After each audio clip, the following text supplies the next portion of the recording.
What's up guys, this is iTweaks here with iPhoneHacks.com, and today I'm going to be showing you the top iOS 8 features. So let's go ahead and jump right in.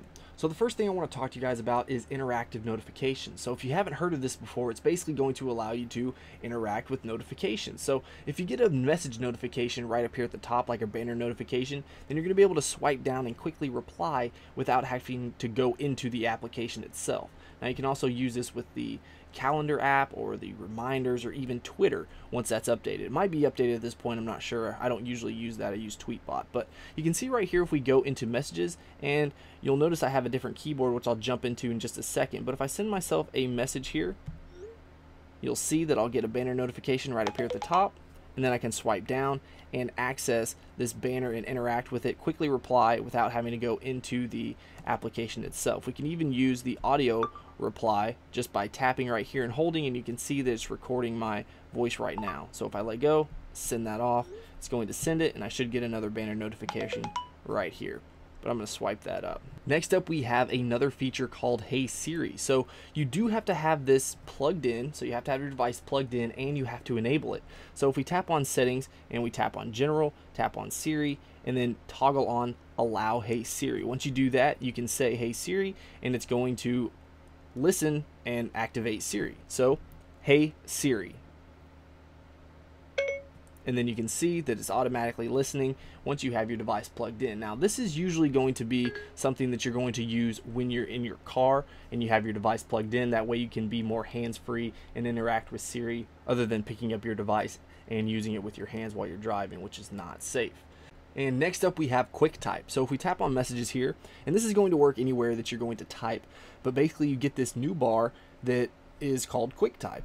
And when you start to type things out, it's going to predict what you are typing as you're typing it. That way you possibly don't have to continue to type out the entire word. You can just tap on the little word right here and it's going to input that into the message box. So let's just say if we were going to say, what are you doing tonight? So we'll just say, what, right there, are you doing tonight? Very easily. So we typed out a portion of about 4 of those words, and we were able to completely finish that sentence off. So very nice, very helpful. And you can actually hide this if you want to, if you tap and hold on the keyboard button, and you can swipe up there, and then you're going to hide it very easily just like that.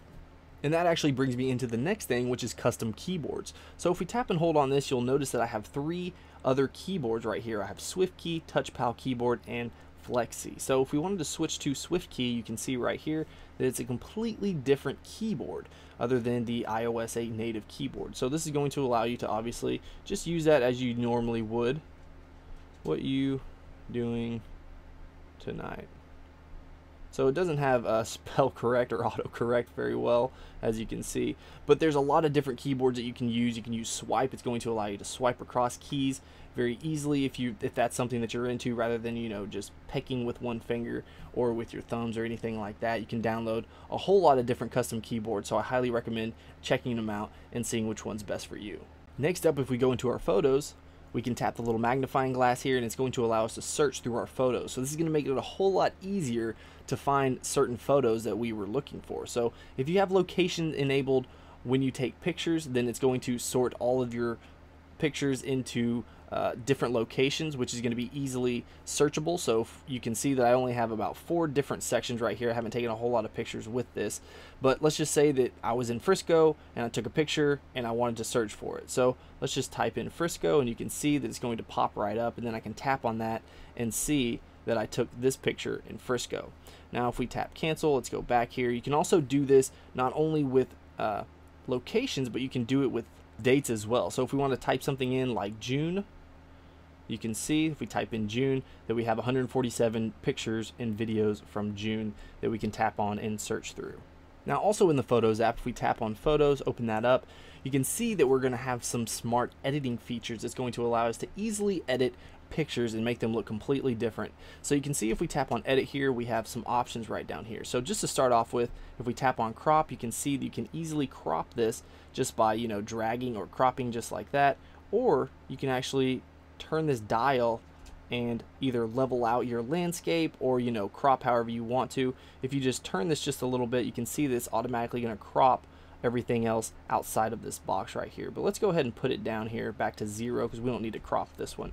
You also have all your filters right here, so you can swipe through here and check out all the filters, see which one looks the best.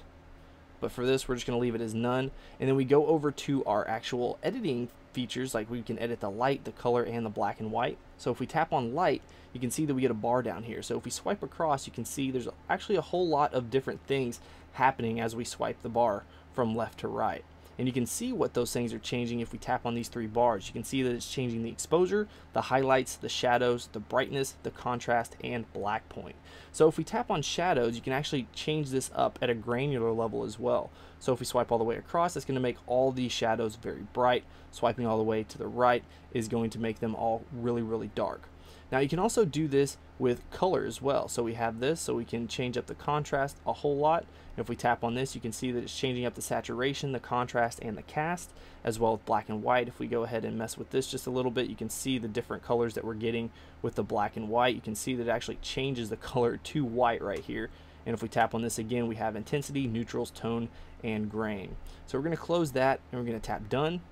And then it saves our photo just like that. So you can really change up the way that a photo looks completely right there within the Photos app. Now another cool feature with the share panel here is if we tap on this, you can see that we have multiple applications in which we can share this picture through. So if we swipe through, you'll notice that I've actually added 2 other ones, which would be LinkedIn and Snapchat.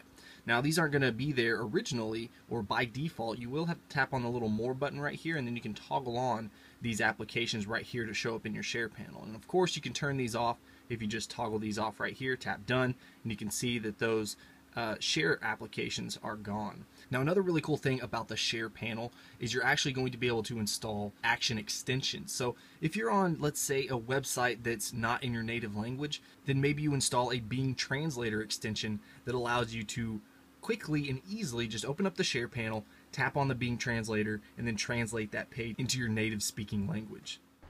Now next up is document provider. So Apple actually finally addressed a huge annoyance with iOS and made it a whole lot easier to deal with files across multiple applications. So services like Dropbox or Google Drive can now define themselves as storage providers. So that's going to allow apps that deal with files, they can store and retrieve other files stored in these services without any hassle. So if we tap on the little plus right here, you can see that we have copy from iTunes, copy from WebDAV.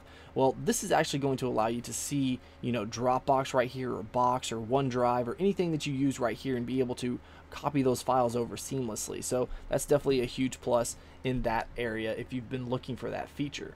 Now another cool feature that I'm not able to demonstrate right now is TouchID in third-party apps. So with iOS 8, you're actually going to be able to use TouchID in other applications rather than just using it in the App Store and unlocking your device. So this is going to be really nice. It's going to allow you to add another layer of security to each application if you want to, and it's going to allow you to use it for maybe purchases like Amazon or anything like that you're buying stuff online. Rather than having to edit or enter all of your credit card information or anything like that, you can just scan your finger and maybe pay for that or unlock an application.